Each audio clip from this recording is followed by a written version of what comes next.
Joan, our parish deacon. One of the ministries of the deacon, among all of the things that you do, is to help bring home communion to people who are not able to come to church. And being a lay Eucharistic visitor is in many ways an extension of a ministry that you are very involved with and have worked extensively with over the years. And I thought it would be a wonderful opportunity for us to ask you, what is a home communion visit? Who are lay Eucharistic ministers? What do they do? What can you tell us? Well, there's just one of me, and in any church, the church gathered, those of us who come on Sunday morning or on Wednesday at noon, and then what's the church scattered? Those who for many different reasons are not able to come to St. Mark's itself and participate in Sunday morning worship, but who wish to still remain connected to the church as the body of Christ.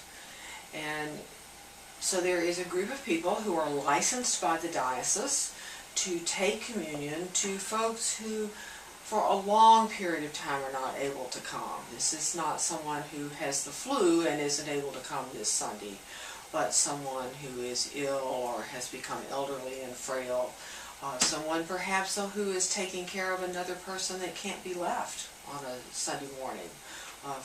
So somebody who would like to be connected to the body but is not able to physically be present. And lay Eucharistic ministers are people who have been selected either themselves, or they say, oh, I could do that, or perhaps they are already chalice bearers or lay readers, and this would be an extension of that ministry into the world. There is training. We don't just turn people loose so that they don't have a communion. It's not communion kit will travel.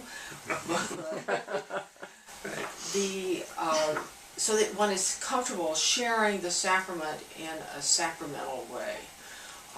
There is training in two parts. There is this training with Paul, perhaps with me, with other people on what to do.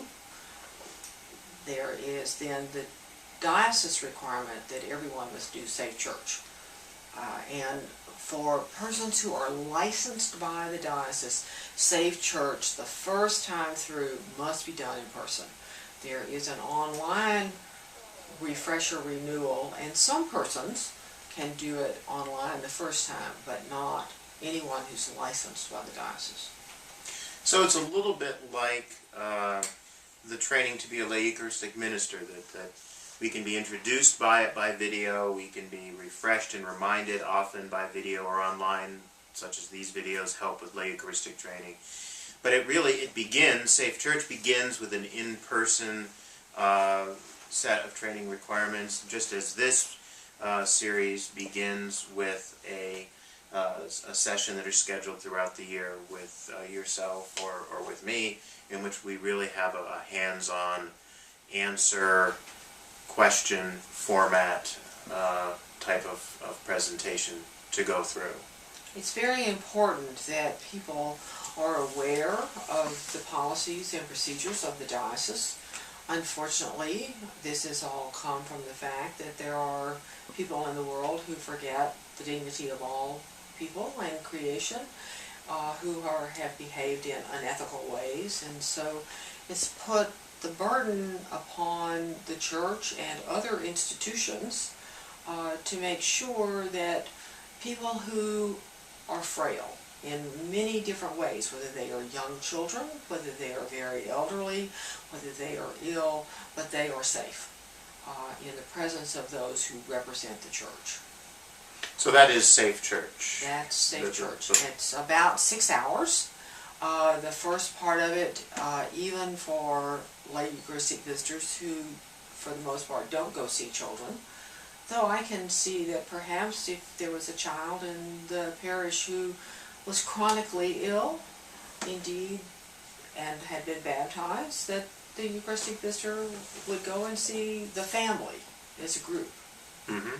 So the first part of Safe Church is children, and then it goes into the issues of sexual harassment and all of those things we read so much about, but from which the church is not exempt, unfortunately.